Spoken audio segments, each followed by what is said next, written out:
The French president is in Gabon to participate in the One Forest Summit, which aims to advance preservation and sustainable management of tropical forests.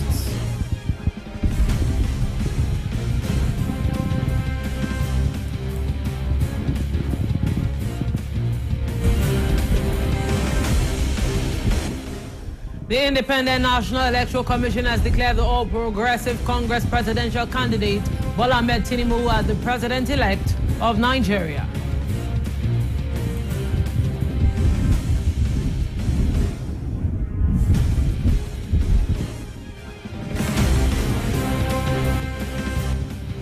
A passenger train collided with a cargo train in central Greece late on Tuesday, leaving dozens of people dead and tens of people injured.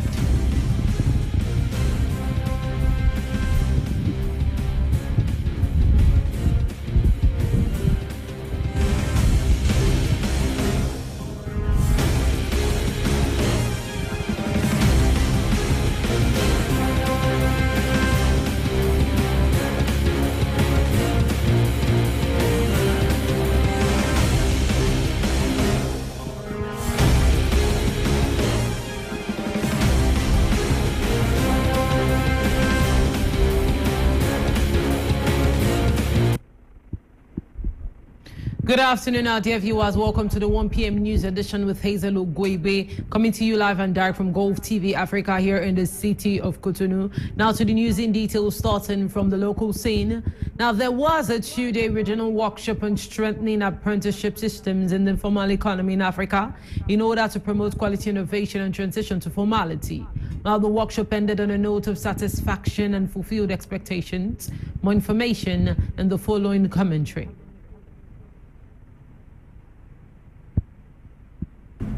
The two-day regional workshop on strengthening apprenticeship systems in the informal economy in Africa, promoting quality, innovation, and transition to formality, ended on a note of satisfaction and fulfilled expectations. Through presentations, panel discussions, and debates, participants from more than 20 countries shared their experiences of initiatives implemented in the field of learning. At the end of the meeting, several recommendations were made by all the participants to positively impact on the actors of the learning chain.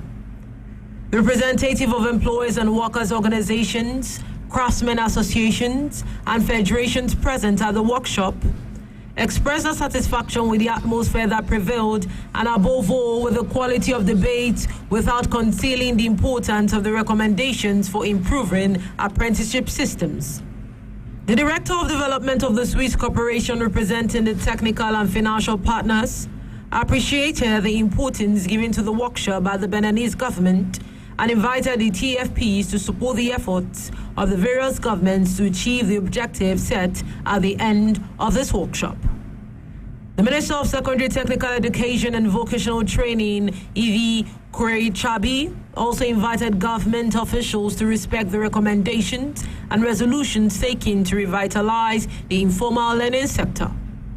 This workshop aims to support policy dialogue and provide technical reflections on how to preserve and improve existing vocational learning systems in the informal economy. At the end of the meeting, Benin was praised for its efforts for being a focal point for apprenticeship in Africa. The Independent National Electoral Commission has declared the All Progressive Congress presidential candidate Bola Ahmed Tinubu as the president-elect. Tinubu is a former Lagos State governor, and he was declared the president-elect after the 70-year-old polled 8,794,726 votes to win the 2023 presidential election in Nigeria.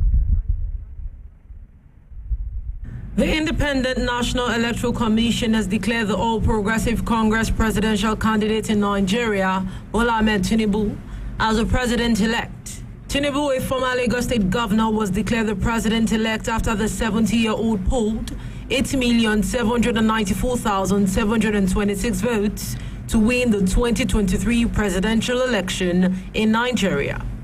The INEC chairman, Professor Mahmoud Yakubu, announced Tinubu as the winner at the International Collation Center in Abuja during the early hours of Wednesday morning.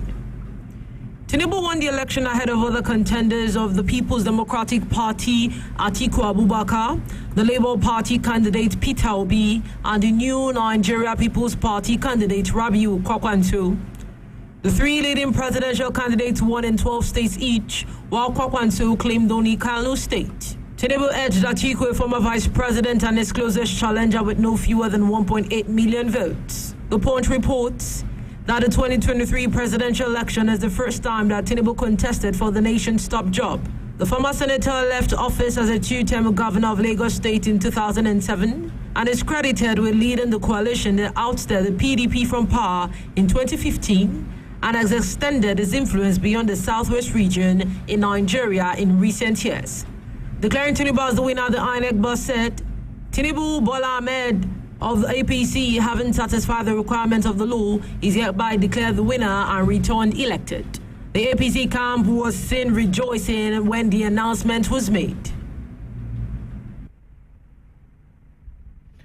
On Wednesday, Tinubu spoke to supporters after officials declared him the winner of Saturday's election in Nigeria, Africa's most populous nation. More information in the following report.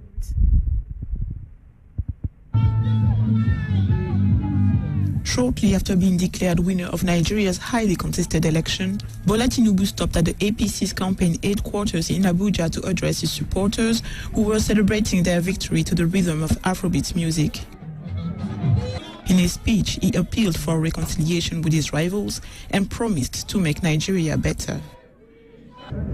The ship did not sink or waver. We anchor well on the president-elect Bola Ahmed Tinubu. A long-time political kingmaker, Tinubu campaigned saying it's my turn to govern Africa's largest economy. He promised renewed hope, but faced questions over his health, past graft accusations, and ties to Buhari, who many critics say failed in his promise to make Nigeria safer.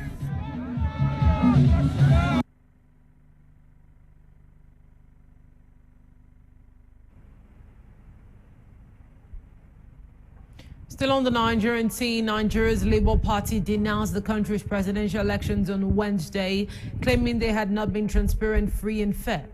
Now, at a briefing on Wednesday, Labour Party vice presidential candidate Yusuf Dati Baba Ahmed detailed instances of violence and voters' intimidation, saying the election was conducted in a clear violation of the agreed and promised INEC, which is Independent National Electoral Commission rules and guidelines. And he says, it is a position that the purported results did not meet the minimum criteria of a transparent, free and fair election.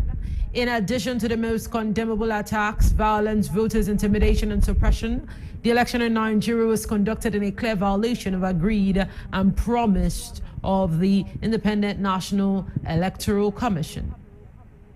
Away from that, on a recent 5-day trip through 2 African nations, Joe Biden flexed her popular appeal and experience as an educator and a mother figure to shine a light on hunger and equality with her hopeful words. The First Lady of America promotes norm change on tough issues in Africa. There was none of the presidency's muscular, national security-driven approach on display as First Lady Jill Biden smiled and hugged her way through Namibia and Kenya. Biden used hopeful words to touch on tough issues. We face many of the same challenges, from climate change to economic inequality to strengthening democracy. African voices, African leadership, and African innovation are all critical to addressing the most pressing global challenges and realizing the vision we all share. A world that is free. She also flexed her motherly muscles by bringing along one of her 7 grandchildren and touting girls and women as engines of change. It's an uphill battle. As this South African series shows, transactional sex is the norm for young women, not the exception. That nation's president describes gender-based violence as a second pandemic. And girls are often excluded from education, as this Namibian girl was when pregnancy forced her out of the 11th grade. And Kenya's First Lady says many women in her country lack access to conventional finance. So they use informal lending networks like these which don't have the protections or guarantees of banks and often traffic in smaller sums. President Joe Biden, who often calls himself Jill Biden's husband, said her visit shows his administration's strong commitment. She met with the presidents and first ladies of both countries. She spoke to more than 1,000 young people, the first generation born out of apartheid in Namibia, and empowered them as keepers of democracy. In Kenya, she met families affected by devastating drought and food insecurity and made worse by Putin's brutal assault on Ukraine. And it made it clear that America's commitment to Africa is real. And by choosing to hold all of her high-profile events with female leaders, Biden conveyed a message of her own, with this possible nod to Namibia's First Lady, whose husband's second and final term ends next year. The future is female. It's always time to have a female president, no matter what country you're in. So I'm very supportive of women running for office. It's unclear whether the trip will result in new Africa initiatives or policy changes, but it could have other impact, analysts say. Dr. Biden has been a role model, not only in the education field, but with everything that she's done in her capacity as First Lady. That gives hope to girls who can grow up knowing that there's many roles that they can take on as adults, and they can move into fields that might have been denied to them. They might be able to get education. If nothing else, Biden's visit challenges a belief that still pervades, and not just on the mother continent, that being born a girl means you lose in life. Maybe it means you'll win.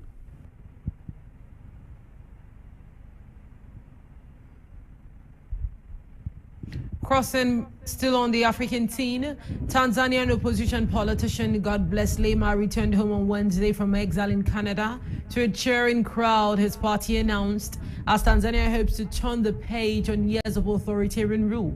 Now, a former lawmaker for the main opposition Chadema party, Lema fled the East African nation in November 2020, citing death threats following a disputed election.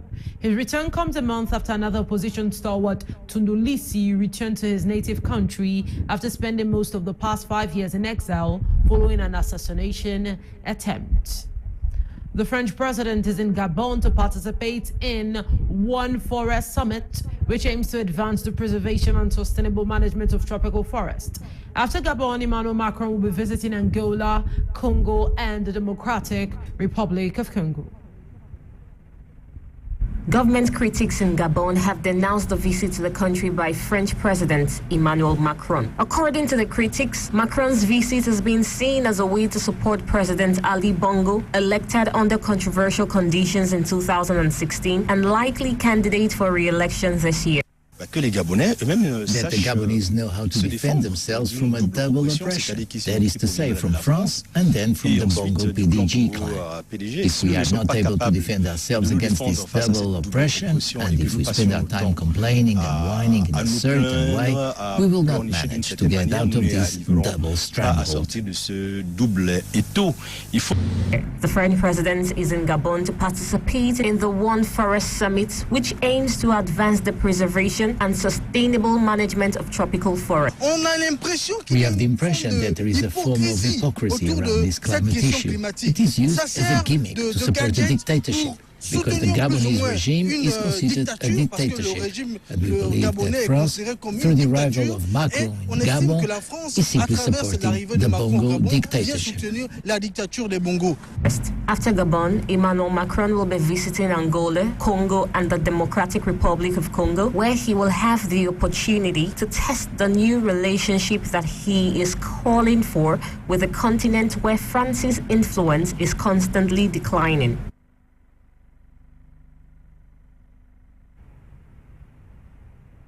A few dozen Congolese demonstrated on Wednesday against the arrival of the president in the Democratic Republic of Congo outside the French embassy in Kinshasa.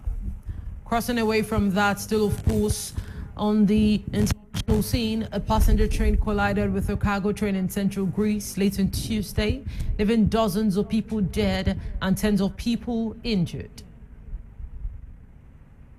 A passenger train was heading from Athens to Thessaloniki when it hit a freight train coming the other way. Police are investigating what caused the crash. The collision happened just before midnight. It was a head-on crash involving a cargo train and a packed intercity line. Authorities say the force of the impact was so strong that the front two carriages of the passenger train were almost completely destroyed, with fires breaking out in many others. Around 350 people were on board the service from Athens to the northern city of Thessaloniki at the time. Those who escaped with their lives described the chaos when the two trains collided.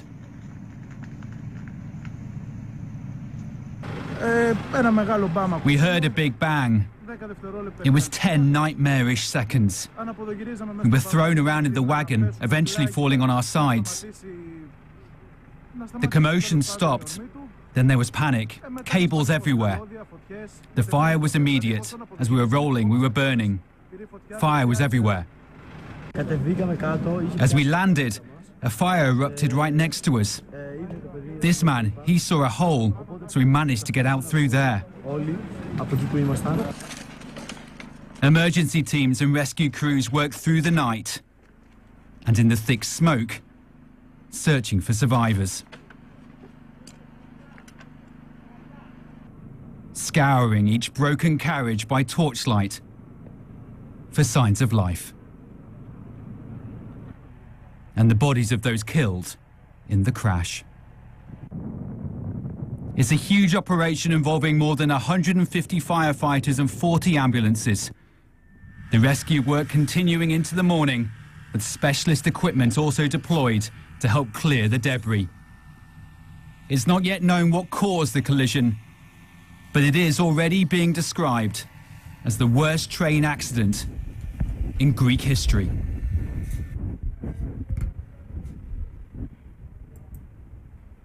A Sudanese protester was killed on Tuesday after being shot at by security forces, a medical group stated.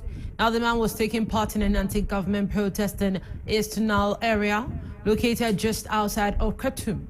Hundreds of people protested against the deal struck by the government and the main pro-democracy group. Now, the march was latest in a series of new weekly protests. Back to the African scene, impoverished residents of Sierra Leone's capital, Freetown, are running out of space to build their homes. In desperation, they are constructing houses reclaimed from the sea. More information in the following report. Squashed between the mountain slopes and the Atlantic Ocean, impoverished residents of Sierra Leone's capital, Freetown, are running out of space to build their homes. In desperation, they're constructing houses on land reclaimed from the sea in the process known as banking. This involves piling up layers of tires, rubbish, and sacks of earth on the water's edge, packing the ballast with mud, and then building their homes on it. It's here I've built my shack house because I don't have the opportunity to buy and build one elsewhere. It's here I'm managing my life with no problem. As the population in the capital grows, it's estimated that 1/3 of its 1.5 million residents now live in slums. We don't get fire now, where it's over 15. We've witnessed over 15 fire incidents leading to the loss of lives and houses burnt down. Yes. And the flooding occurs during the rains and during the dry season. Most of the drainage canals are blocked with garbage. The Federation of Urban and Rural Poor, a community-based organization, estimates some 198,000 people live in its seafront settlement. But the illegal construction methods they are using come with great risk. So most people are actually migrating from the rural areas up to Freetown, and over time the population of Freetown also increases, and that's actually had a whole lot of increasing demand for housing, and that's resulted to people actually inhabiting some of these coastal settlements. Their unauthorized homes also face other problems, ranging from lack of water and sewage systems to the lack of access roads, which makes it hard for ambulances or fire trucks to arrive in emergencies. Freetown's population mushroomed during the decade-long civil war when the city was seen as safe haven. But with rising sea levels due to the climate change expected to force millions of people to move further inland, Freetown's mayor says the solution is to create more economically attractive destinations for people outside the city.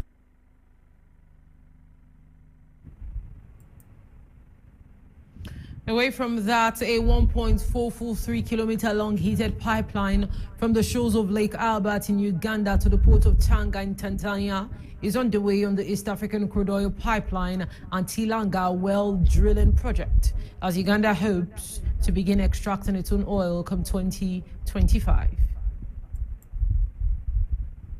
Construction is underway on the East Africa crude oil pipeline and Tilanga well drilling project, as Uganda hopes to begin extracting its own oil in 2025. A 1.443-kilometer long heated pipeline from the shores of Lake Albert in Uganda to the port of Tanga in Tanzania were jointly developed by French Total Energies and the China National Offshore Oil Corporation, along with Uganda and Tanzanian state oil companies. When it comes to the petroleum products, definitely they are very important for our industries, our transportation, and other related industries. So it is very, very important that this Tilanga project and ECOP materialize.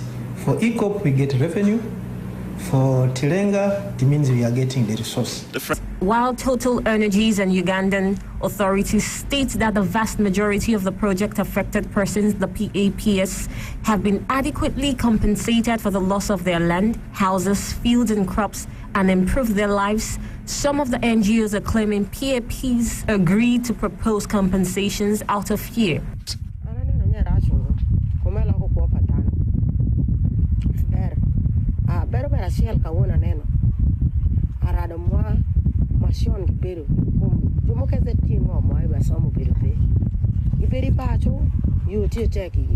Those who did not agree to sign have been taken to court by Ugandan government. The country has been ruled with an iron fist since 1986 by Yoweri Museveni, who had described the project as a major economic source.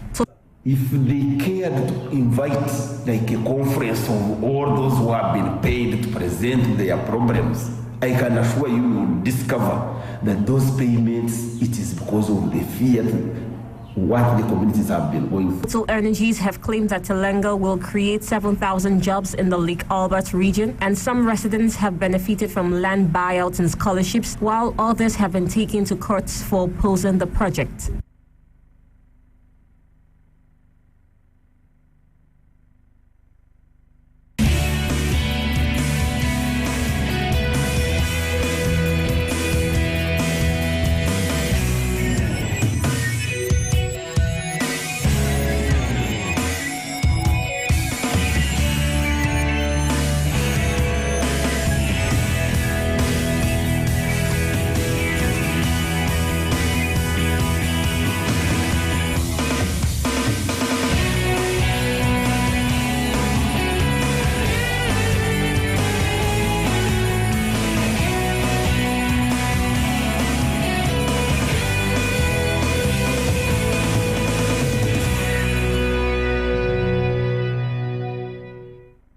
You're still tuned into the 1 p.m. news, and this is the African News Super Review with Hazel Ogwebe.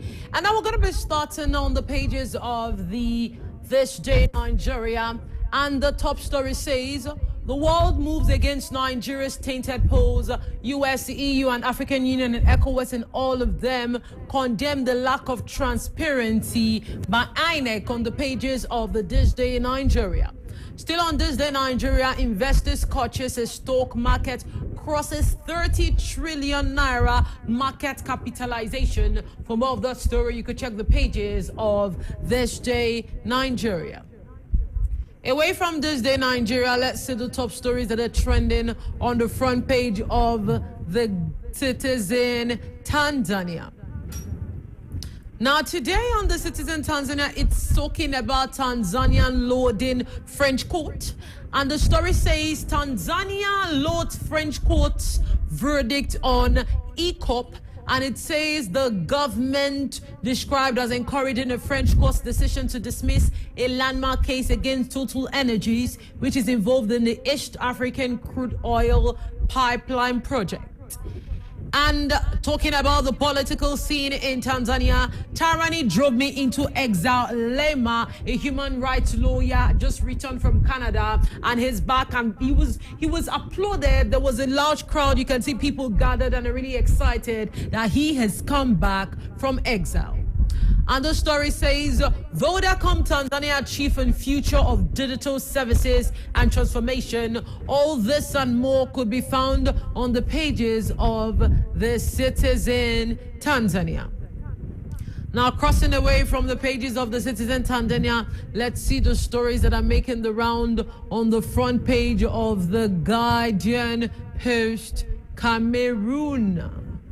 Okay, on the Guardian Post Cameroon, it says, after quitting, expelled from SDF, shouldn't they form party that could sweep TPDM off political scene? That's a rhetorical question. And this one is still talking about Nigeria. Bola Tinubu wins Nigerian presidential elections. And it says, Anki dies days to election, on the pages of the Guardian Post Cameroon. Away from the Guardian Post Cameroon, it's still the African Newspaper Review on Golfe TV Africa. Let's cross over to the pages of The Nation Malawi. Now, today on The Nation Malawi, the top stories trending reads, it says, SPC spin backfire, State House faulted for trying to clear Zamba's mess, on the pages of The Nation Malawi. And still on The Nation Malawi, Muthali quits as Chakwera advisor MCP role, on the pages of The Nation Malawi. And the story says, Honoraria review steers debate and government and private sector agree on health financing, on the pages of The Nation Malawi. Crossing away from The Nation Malawi, let's see the stories that are making the rounds on the pages of the Daily Guide Ghana. Now, today on the Daily Guide Ghana, most of the African dailies are simply talking about the just concluded presidential elections. Now, the story says, APC and Tinubu breaks the 8. Nana calls for peaceful dispute resolutions, on the pages of the Daily Guide. The story says, Land Commission fires 10 over 100 million Ghana cedis fraud. And it says, massive cleanup for Tema, on the pages of the Daily Guide. And the last story I'll take on this daily says, EC to register 550,000 voters annually, on the pages of the Daily Guide Ghana. And crossing away from the Daily Guide Ghana, let's see the stories that are trending on the front page. I have the front page and I have the Namibian Sun. But let's start with the pages of, let's start with the front page, Liberia. Now, on the front page, Liberia, mirroring Liberia's 2023 electoral battle through Nigeria's opposition loss and disunity, what Liberia's opposition could learn, on the pages of the front page, Liberia. And this is talking about, it is an act of propaganda. For more of that story, you could check the pages of the front page, Liberia. And crossing over to the last dailies for today, which is the pages of the Namibian Sun. Now, on the Namibian Sun, the story is talking about Amushelo, and it says, Amushelo and Amupanda in nasty fallout as AR founder clashes with movement benefactors. And it says, census to be conducted on shoestring budget, and Podewi's disagrees will call to abolish affirmative actions, on the pages of the Namibian Sun. And our dear viewers, this is where I conclude today's news edition, coming to you live and direct from Golfe TV Africa with Hazel Ogoigwe. Thanks for tuning in. Enjoy the rest of your day.